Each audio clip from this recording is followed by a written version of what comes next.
جیسا کہ میں نے شروع میں عرض کیا تھا کہ آج کے ہمارے اس اجلاس کی صدارت فرما رہے ہیں ہم سب کے کرم فرما اس ضلع کی ایک عظیم ہستی، جنہوں نے اپنی پوری جوانی اور اس وقت اپنا بڑھاپا بھی قوم کی رہبری، قوم کی قیادت، نسل نو کو پڑھانے لکھانے میں قربان کر دیا ہے۔ اور بزرگ عظیم ہستی ہمارے بیچ اس وقت موجود ہیں۔ جیسا کہ یہ بات آپ حضرات جانتے ہیں کہ حضرت والا اس وقت 70-75 کی عمر تک پہنچ چکے ہیں، کافی بیمار بھی رہتے ہیں، لیکن اس کے باوجود ہماری حوصلہ افزائی کے لیے، اپنے بچوں کے تعاون کے لیے، اپنے پاس پڑے ہوئے بچوں کو ترقی کے راستے پر لا کھڑا کرنے کے لیے اور ہم سب کے مستقبل کو سنوارنے کے لیے، ہم سب کے مستقبل کو سجانے کے لیے ہر وقت حضرت والا لبیک کہتے ہیں۔ اپنی پیرانہ سالی،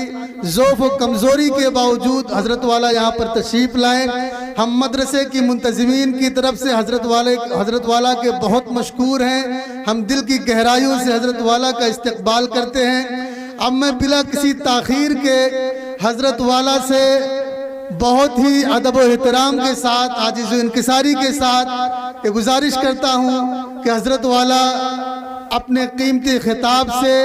قیمتی کلمات سے ہم سب کو محظوظ فرمائیں۔ اس وقت صدر محترم اس اجلاس کے اور مدرسہ نور العلوم ہریہر پور پرتاپ گڑھ کے نائب محتمم اور جمعیت علماء ضلع پرتاپ گڑھ کے صدر جناب حضرت مولانا منیر احمد صاحب پرتاپ گڑھی مدظل العالی تشریف فرما ہو چکے ہیں۔ حضرت والا آپ حضرات کے سامنے خطاب فرمائیں گے۔ الحمدللہ نحمده ونستعینه ونستغفره ونؤمن به ونتوکل علیہ ونعوذ باللہ من شرور انفسنا ومن سیئات اعمالنا من يهده الله فلا مضل له ومن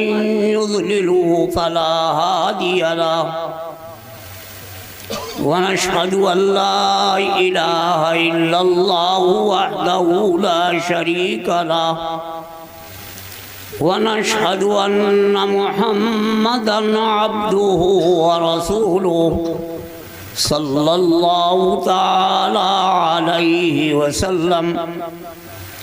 أما بعد فأعوذ بالله من الشيطان الرجيم بسم الله الرحمن الرحيم ألف لام ميم ذلك الكتاب لا ريب فيه هدى للمتقين۔ حضرات علماء کرام، معزز حاضرین اور ماں اور بہنوں، میں اس وقت آپ کے اس اجلاس میں ایسے بچے جنہوں نے پڑھا بھی ہے ہریہر پور میں اور یہاں وہ تعلیم دے رہے ہیں، میں اپنی کمزوری اور بیماری کے باوجود ان کے اصرار پر حاضر ہو گیا۔ آپ حضرات توجہ فرمائیں اور دعا بھی فرمائیں کہ کام کی باتیں جو ہمیں بھی اس پر عمل کرنا آسان ہو اور آپ کے لیے بھی سہولت ہو، وہ باتیں ہم آپ کے سامنے پیش کر سکیں۔ جانے والے لوگوں نے مجھے یہ بتایا کہ اس مدرسے میں اس وقت کچھ طلبہ ہیں، ان کا قرآن کریم حفظ ختم ہوا ہے اور ان کی دستار بندی بھی ہوگی۔ اس لیے میں نے سوچا کہ قرآن کریم ایک ایسی کتاب ہے جس کتاب پر آج پوری دنیا چاروں طرف سے دیکھنے کے بعد کہیں پر اس میں کوئی کمی نہیں نکال سکی، تو آج کی اس آیت کے اندر فرمایا الف لام میم ذالک الکتاب لا ریب فیہ، یہ کتاب اس میں کسی طرح کا کوئی شک، کوئی شبہ، کوئی ریب نہیں ہے۔ یہ کتاب ہمیں کہاں سے ملی؟ آپ نے علماء کی تقریر اور سیرت کی کتابوں اور احادیث کے اوراق میں یہ پڑھا کہ یہ قرآن پاک ایک مرتبہ سمائے دنیا پر بیک وقت نازل کر دیا گیا، اور اس کے بعد یہ بہت ہی مدت کے اندر جتنی ضرورت ہوئی وہ آپ صلی اللہ تعالی علیہ وسلم کے پاس آتا رہا، اور اسی پر اللہ کے رسول جناب محمد صلی اللہ تعالی علیہ وسلم نے لوگوں کو اس قرآن کے پڑھنے، اس کے سیکھنے اور اس کے تراجم اور اس کے مطلب کو بیان کرنے کے لیے آپ نے عمر پوری ختم فرما دی۔ میرے بھائیوں، یہ قرآن کریم اللہ نے ارشاد فرمایا اِنَّهُ لَقَوْلُ رَسُولٍ كَرِيمٍ ذِي قُوَّةٍ عِنْدَ ذِي الْعَرْشِ مَكِينٍ مُطَاعٍ ثَمَّ أَمِينٍ وَمَا صَاحِبُكُمْ بِمَجْنُونٍ۔ اگر کوئی آدمی اس پہ شبہ کرے تو اتنا مستند طریقے پر فرمایا اِنَّهُ لَقَوْلُ رَسُولٍ كَرِيمٍ، یہ برگزیدہ فرشتے کے ذریعے سے جناب محمد صلی اللہ تعالی علیہ وسلم کے پاس پہنچایا گیا، اور ان کے اوصاف میں یہ کہا کہ یہ برگزیدہ فرشتہ حضرت جبریل علیہ السلام ہیں، ان کے ذریعے سے اللہ کے اس کلام کو آپ تک پہنچایا گیا۔ آگے فرمایا جبریل امین ذی قوتٍ، طاقت والے ہیں۔ بھائی طاقت کی کیا ضرورت ہے؟ فرمایا یہ کلام اللہ کی طرف سے دنیا کے اندر بھیجا جا رہا ہے، شیطانی اور طاغوتی طاقتیں کوشش کریں گی کہ یہ قرآن ہو بہو زمین پر نہ پہنچ سکے، ورنہ یہ شیاطین اور اجنہ اور خبیث یہ سب کے سب کوشش کریں گے کہ یہ کلام میں رخنا ڈالا جائے، اور رخنا ڈالنے کے بعد یہ کلام الہی آدم کی اولاد کے پاس نہ پہنچے، ورنہ یہ آدم کی اولاد ان کو پڑھ کر کے وہ جنت میں داخل ہوں گے، اور شیاطین کا تمام گروہ جہنم کے اندر داخل ہوگا۔ تو وہ آسمان سے زمین تک ہر ممکن کوشش کریں گے کہ کسی طرح بھی یہ کلام ہو بہو آپ کے پر نازل نہ ہونے دیا جائے، پہنچنے نہ دیا جائے، تاکہ آدم کی اولاد اس پر عمل نہ کر سکے۔ فرمایا ذی قوت، اگر یہ شیطانی اور طاغوتی طاقتیں چاہیں بھی تو جبریل امین انتہائی طاقتور ہیں۔ جہاں پر شیاطین، اجنہ، خبیث جن، ان کی طاقت آپ کے سامنے ہیج ہے۔ فرمایا انہو لقول رسول کریم ذی قوت، یہ طاقت والے ہیں، اور ان کی طاقت کا اندازہ آپ کو اس سے لگ سکتا ہے کہ قوم لوط کو جبریل علیہ السلام نے اپنے ایک ہاتھ سے اٹھایا آسمان کے قریب، اور وہاں پہنچ کر کے پلٹ دیا، اور ان کی بدعمالی کی وجہ سے وہ سب کے سب چور ہو گئے، اور اوپر سے ان پر پتھر کی بارش کر دی گئی۔ میرے بزرگوں اور دوستوں، فرمایا جبریل امین کے بارے میں انہو لقول رسول کریم ذی قوت عند ذی العرش مکین، اور دوسری صفت ان کی بیان کی گئی کہ جبریل امین کہاں رہتے ہیں؟ ایسا تو نہیں ہے کہ باری تعالیٰ نے کچھ فرمایا ہو، لیکن بعد مکانی کی وجہ سے جبریل امین نے اس کو نہ سنا ہو، اور وہی کلام جو اللہ نے نازل فرمایا ہے وہ آپ تک ہو بہو نہ پہنچ سکے۔ فرمایا ذی قوت عند ذی العرش مکین، عرش والے کے پاس آپ وہاں رہنے والے ہیں۔ تمام طرح کے جو عقلی شکوک و شبہات ہو سکتے تھے اس آیت پاک کے اندر اللہ تعالیٰ نے اس کو زائل فرما دیا ہے۔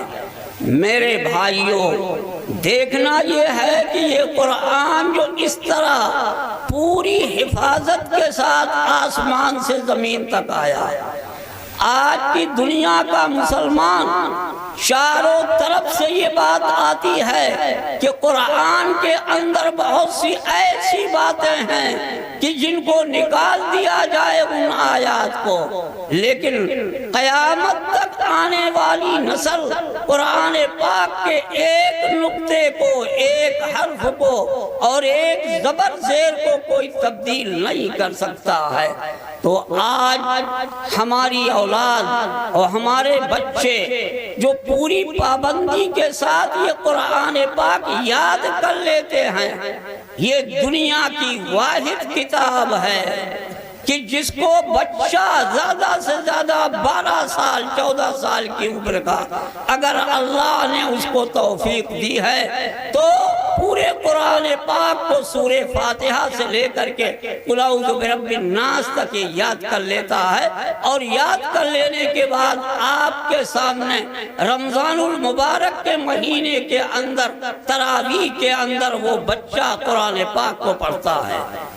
میرے بھائیوں،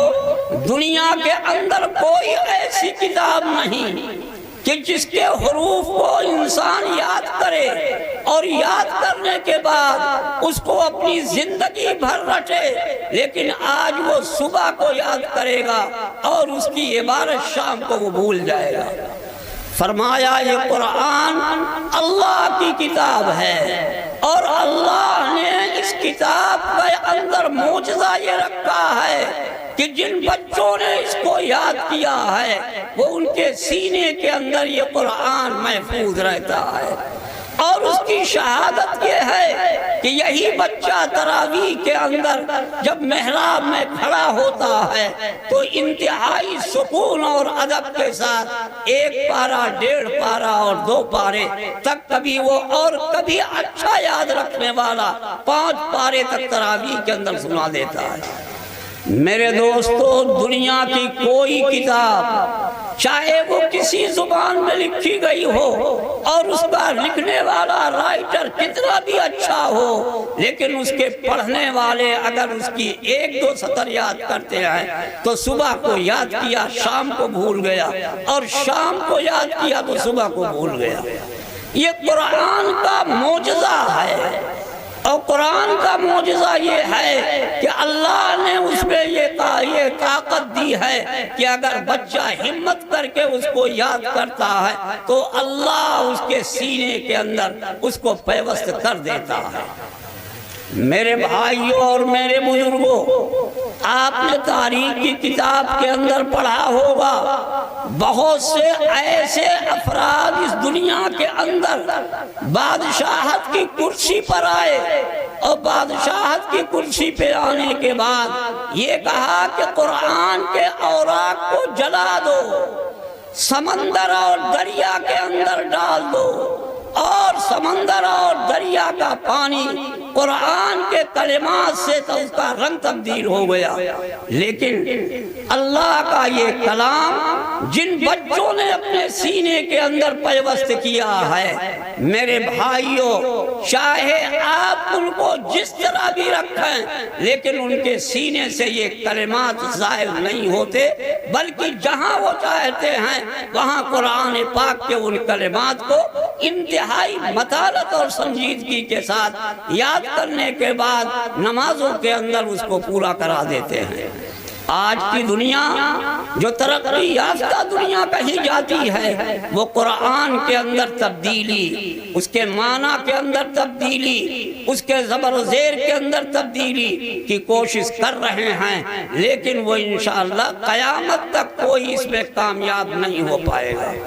اگر اوراق میں نہیں ہے تو ان کے سینوں کے اندر قرآن پاک موجود ہے، اور جب وہ چاہتے ہیں اپنی زبان مبارک سے اللہ کے اس کلام کو پورے طور پر مسجد کے اندر تمام مقتدیوں کے سامنے پیش کر دیا کرتے ہیں۔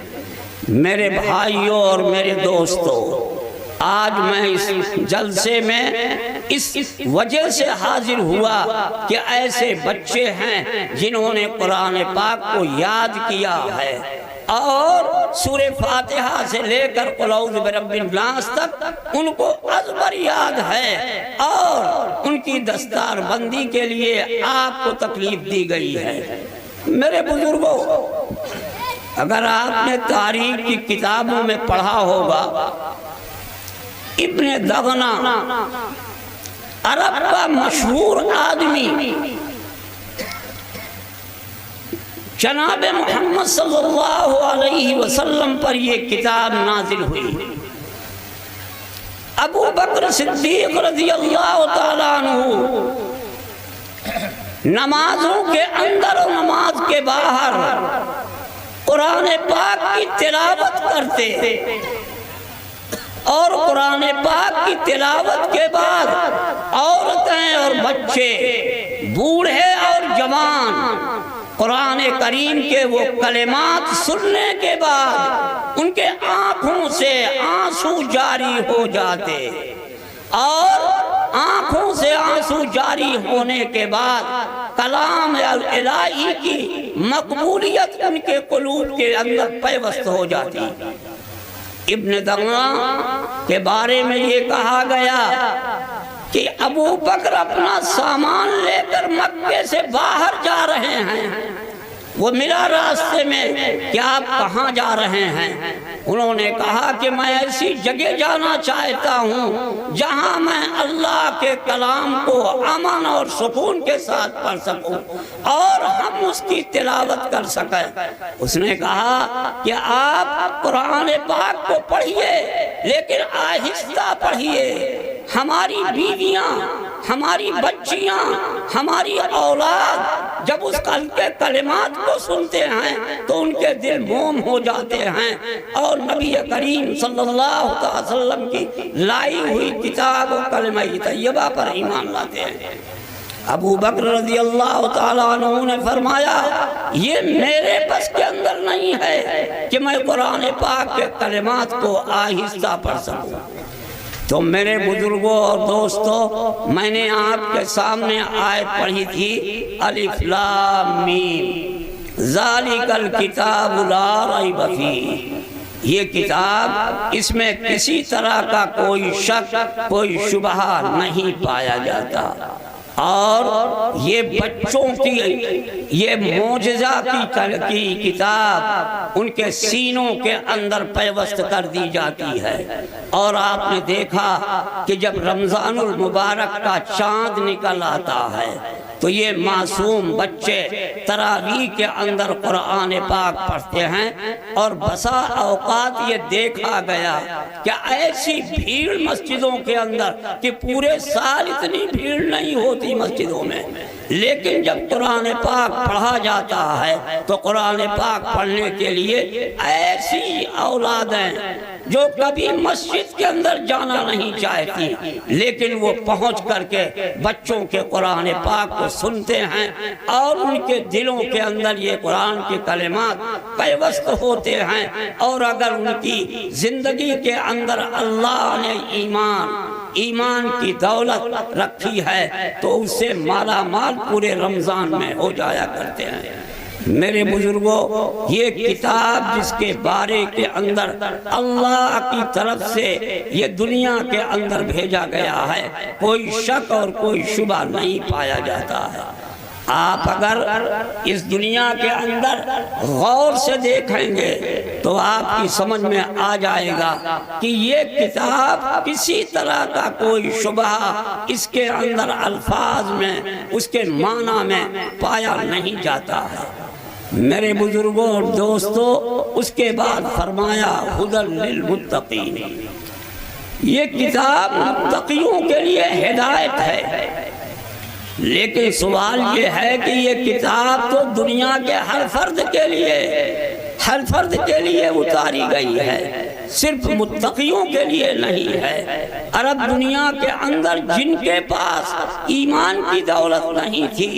اور اس قرآن کریم کے پڑھنے کے بعد انہوں نے اس قرآن کریم کو پڑھا اور پڑھنے کے بعد انہوں نے ایمان قبول کیا، اور اس کی نظیر حضرت عمر رضی اللہ تعالیٰ عنہ کے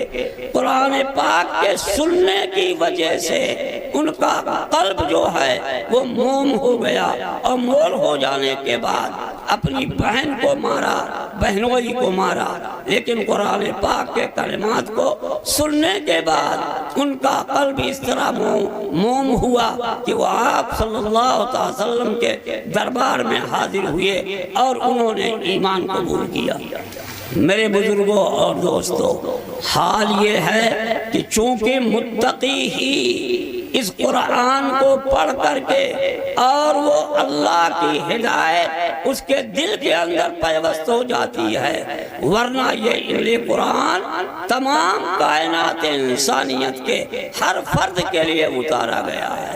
اور اس میں کوئی شبہ کی بات نہیں ہے۔ جو لوگ اس کو پڑھتے ہیں اور سمجھتے ہیں، ان کے دل کے اندر سے بہت سے شکوک و شبہات اگر ہیں تو وہ زائل ہو جایا کرتے ہیں۔ میرے بھائیوں اور میرے بزرگوں، مجھے آپ سے گزارش یہ کرنی ہے، یہ بگڑا ہوا ماحول جو دنیا کے اندر چل رہا ہے، آج کا یہ جوان قرآن پاک کے کلمات کو نہیں پڑھنا چاہتا ہے،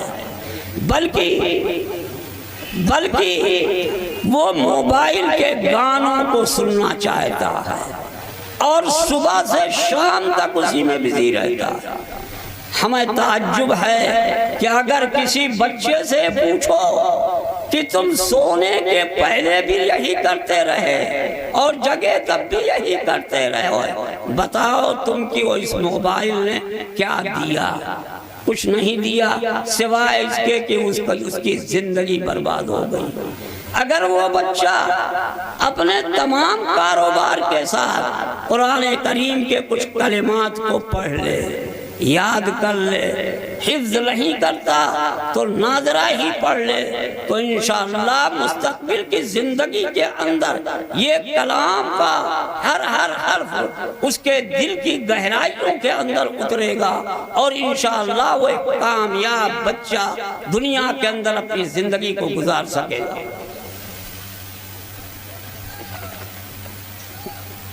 میرے بزرگوں اور دوستوں، آپ اس پر غور کریں کہ آج مکاتب و مدارس کے اندر ہم یہ نہیں کہتے کہ آپ اپنے بچے کو دوسری تعلیم نہ دیجیے، یقیناً آپ دیجیے، لیکن آپ کے بچے کی پہلی سیڑھی یہ قرآن پاک ہے۔ جہاں مکاتب قائم ہیں وہاں اپنے بچوں کو 2 گھنٹہ 1 گھنٹے کے لیے بھیج کر کے اس کلام الہی کو اس کی زبان سے ادا کرائیے، اور اس کے بعد آپ کو دنیا کے کسی حصے میں ان کو بھیجنا ہو، آپ ان کو جائیے بھیجیے اور وہ پڑھیں، اور دنیا کے اندر وہ سورج چاند بن کر کے چمکیں۔ لیکن یہ کلام الہی اگر اس کے علم میں ہے اور اس کے سینے کے اندر ہے تو یہی بچہ مستقبل کے اندر جہاں بھی رہے گا، جہاں بھی جائے گا، انشاءاللہ وہ بہت ہی روشن خیال ہو کر کے اس دنیا کے اندر جیے گا۔ لیکن آج حیرت اس بات پر ہے کہ ہم چونکہ مدارس کے سے متعلق ہیں، آپ یہ نہ سوچیں کہ ہم مدرسوں کی تعریف ہی کر رہے ہیں، نہیں، ہماری اولاد، آپ کی اولاد، یہ ان کے مستقبل کو سنوارنے کے لیے یہ پہلا زینہ ہے۔ یہ پہلی سیڑھی ہے. اگر آپ نے اس کو اس سیڑھی پر اپنے بچے کو کھڑا کر دیا تو کھڑا کرنے کے بعد اب وہ قرآن پاک حفظ نہ کر سکے کوئی حرج کی بات نہیں ہے، لیکن کم از کم ان کے کلمات اس کی زبان سے ادا ہوں، اور ادا ہونے کے بعد پھر اس کے دل کے اندر اتریں گے. نماز کا پابند ہوگا، قرآن کی تلاوت کا پابند ہوگا، اور انشاءاللہ اس دنیا کے اندر اللہ نے چاہا تو اس کی زندگی بہت ہی کامیاب و کامران ہو کر کے گزرے گی، اور اس کو دنیا کے اندر اللہ روشن کریں گے. کبھی وہ ذلت کے ساتھ دنیا کے اندر نہیں جیے گا. اللہ نے اس کا وعدہ کیا ہے کہ جس کے سینے کے اندر اللہ کا کلام ہوگا وہ انشاءاللہ دنیا کے اندر ذلیل اور رسوا نہیں ہوگا. میرے بھائیوں اور میرے دوستوں، ایک تو میں 80 سال کا بوڑھا، ڈاکٹروں نے بولنے سے منع کیا کہ آپ بولیں نہیں اور آپ خاموشی کے ساتھ اپنی زندگی گزار لیں، لیکن ہمارے لیے دقت کی بات یہ ہے کہ اگر یہ ہماری اولاد جنہوں نے اس کام کو ٹھان رکھا ہے، پڑھتے ہیں اور پڑھاتے ہیں، پڑھتے اور پڑھانے کے بعد اگر یہ ہمارے دروازے پر جائیں تو میں ان کو واپس کرنے کے لیے میرا دل گوارا نہیں کرتا ہے. اس لیے میں آپ کے اس اجلاس میں حاضر ہو گیا ہوں. آج کی دنیا شاید یہ سمجھے کہ یہ قرآن کے پڑھنے والے حافظ اور عالم اور مولوی اس دنیا کے اندر جہاں دیکھو ان کو ذلت کی آواز دی جاتی ہے. لیکن میرے بھائیوں، اگر آپ غور سے سوچیں تو آج کی اس دنیا کے اندر اگر کوئی ان کو ذلت کی نگاہ دیکھے گا تو امید ہے کہ اس کا خاتمہ ذلت کے ساتھ ہوگا اور خیر کے راستے پر وہ نہیں چل پائے گا. میرے بھائیوں، آپ اس پر غور کر لیجئے کہ آج اس دنیا کے اندر آپ کی رقم، آپ کا پیسہ اگر قرآن پاک کی تعلیم کے اوپر خرچ ہو گیا، آپ کی گاڑی کمائی کا پیسہ ایک مدرسے کے بچوں کے لیے خرچ کر دیا گیا تو انشاءاللہ یہ آپ کی کمائی کا بہتر حصہ آپ کو میدان محشر کے اندر دکھائی دے گا کہ ایک کوہ کے برابر، ایک پہاڑ کے برابر آپ کو اس کا اجر انشاءاللہ ملے گا. اس لیے ہم کو کہنے میں کوئی شرم اور کوئی عار اور کوئی خوف نہیں ہے. ہم اس معاملے کے اندر ایسی جگہ پر بیٹھے ہوئے ہیں جہاں کوئی مہینہ نہیں گزرتا کہ جہاں یہ نہ پوچھا جاتا ہو کہ مدرسے کا آئے بیائے کیا ہے. ہمارے دوستوں، آنے والوں نے یہ سوالات ایک نہیں کئی مرتبہ مجھ سے کیا. میں نے ان سے ایک بات کہی، یہ ہمارے یہاں کا مسلمان جب گیہوں کی فصل آتی ہے تو مدرسے کے لوگ بورا جھولا لے کر ان کے دروازوں پر جاتے ہیں، اور جتنا ان کو اللہ نے توفیق دی ہے وہ اتنا دے کر کے وہاں تک پہنچاتے نہیں تو گاڑیاں جا کر کے آتی ہیں. میں نے کہا اگر آپ کو یقین نہ ہو چلیے میں آپ کو اس کا اسٹاک دکھا دیتا ہوں. گیہوں کا یہ اسٹاک مسلمان قوم کی لوگوں نے دیا ہے، اور جب دھان کی سیزن آتی ہے تو وہ بھی اپنی پیداوار کا کچھ حصہ مدارس کے لیے، کوئی ایک ہی مدرسہ نہیں ہے، چھوٹے بڑے تمام مدرسوں کو دے دیتے ہیں. میں نے کہا یہ آئے ہے، اور مطبخ میں ان کو لے گیا اور میں نے کہا دیکھو یہ 2 تندور جل رہی ہے اور چولہا جل رہا ہے، اس پہ دال اور چاول اور سبزی پکتی ہے اور اس تندور کے اندر روٹی پکتی ہے، دیکھیے یہ بیائے ہے. لیکن انہوں نے بڑی حیرت کے پاس کہا کہ آپ ہی کہتے ہیں اور آپ کا گوشوارہ بتاتا ہے کہ تقریباً 1.5 کروڑ کے آس پاس آپ کے یہاں کا خرچ ہے، کیا یہ گیہوں اور چاول سے 1.5 کروڑ پورا ہو جائے گا؟ میں نے کہا سر آپ کا سوال سر آنکھوں پر، لیکن مسلمان ایک ایسی قوم ہے کہ اگر اس کے پاس 100 روپیہ ہے تو 97.5 اس کا ہے، اور 2.5 روپیہ یہ کبھی کسی مذہبی کام کے لیے یہ خرچ کرتا ہے۔ ایک سوال انہوں نے کیا کہ آپ کے پاس کون سی فورس ہے، کیا آپ اس فورس کے ذریعے سے مسلمان سے 2.5 روپیہ آپ وصول کر لیں گے؟ میں نے کہا سر ایسا ہے، ہمیں کسی فورس کی ضرورت نہیں ہے، ہمارے یہاں ہر مسلمان کے سینے کے اندر ایک دل ہے، اور اس کے دل کے اندر ایمان ہے، اور جب وہ شریعت کے قانون کو سنتا ہے تو وہ بیتاب ہو جاتا ہے کہ ہم اپنے 100 روپے میں 97.5 اپنے پاس رکھیں گے، اور یہ 2.5 روپیہ ہم کسی دینی اور مذہبی کام کے لیے ہم وہاں تک پہنچا دیتے ہیں، جس کی نظیر تمام مدارس جو پرتاب گڑھ نہیں پوری یو پی اور بہار کے اندر چل رہے ہیں، وہ مسلمانوں کے پیسوں سے چل رہے ہیں، اور ان پر کوئی زور دباؤ نہیں دیا جاتا۔ میرے بھائیوں اور دوستوں، شاید میں نے آپ سے بہت ٹائم لے لیا، بہت سے علماء کرام یہاں بیٹھے ہیں، اس مدرسے کے کچھ طلباء نے قرآن پاک یاد کیا ہے، ہم ان کو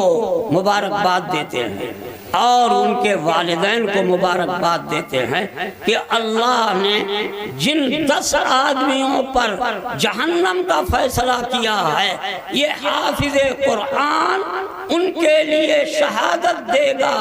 ماں باپ کے لیے جن لوگوں نے تعاون کیا ہے، مدد کی ہے، انشاءاللہ ایسے 10 آدمیوں کو وہ جنت کے اندر انشاءاللہ لے جائے گا۔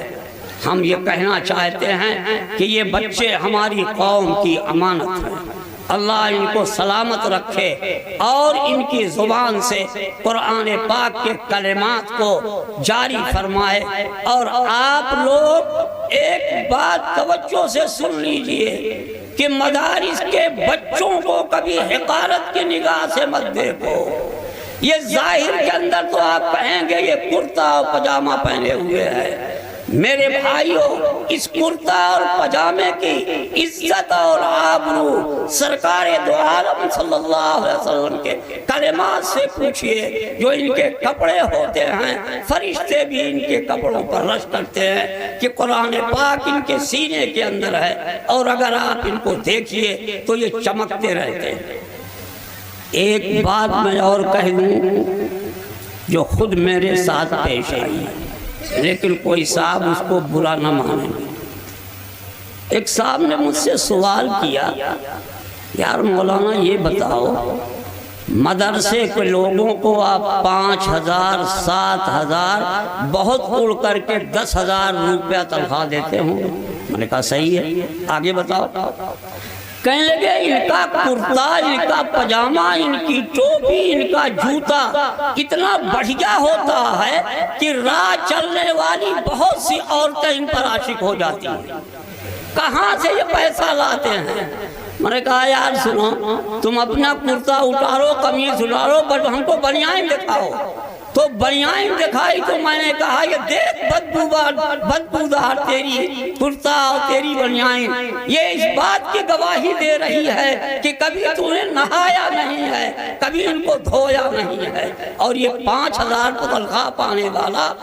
ہفتے میں 2 دن اپنے کپڑوں کو بدلتا ہے، ایک منگل کو اور ایک جمعے کو۔ اس لیے آج یہاں بھی یہ خوبصورت ہیں، اور انشاءاللہ اللہ کے دربار کے اندر بھی یہ خوبصورتی کے ساتھ پیش کیے جائیں گے۔ اس لیے میں نے آپ کا بہت قیمتی وقت لیا، یہاں بہت سے علماء اس وقت موجود ہیں، آپ کے سامنے باتیں کریں گے۔ میں اس پیرانہ سالی کے ساتھ بھی میں نے آپ سے زیادہ دیر بات کر لی۔ آپ دعا بھی کریں کہ اللہ عمر میں برکت نصیب فرمائیں، اور ہر طرح کی بلاؤں سے، آفات سے، بیماریوں سے حفاظت فرمائیں، اور جس طرح مدرسوں کا کام اس کے پہلے کیا جاتا رہا ہے اس سے بہتر کرنے کی توفیق عنایت فرمائیں۔ یہ چند کلمات کہہ کر کے میں آپ سے رخصت ہوں گا۔ وآخر دعوانا ان الحمد للہ رب العالمین۔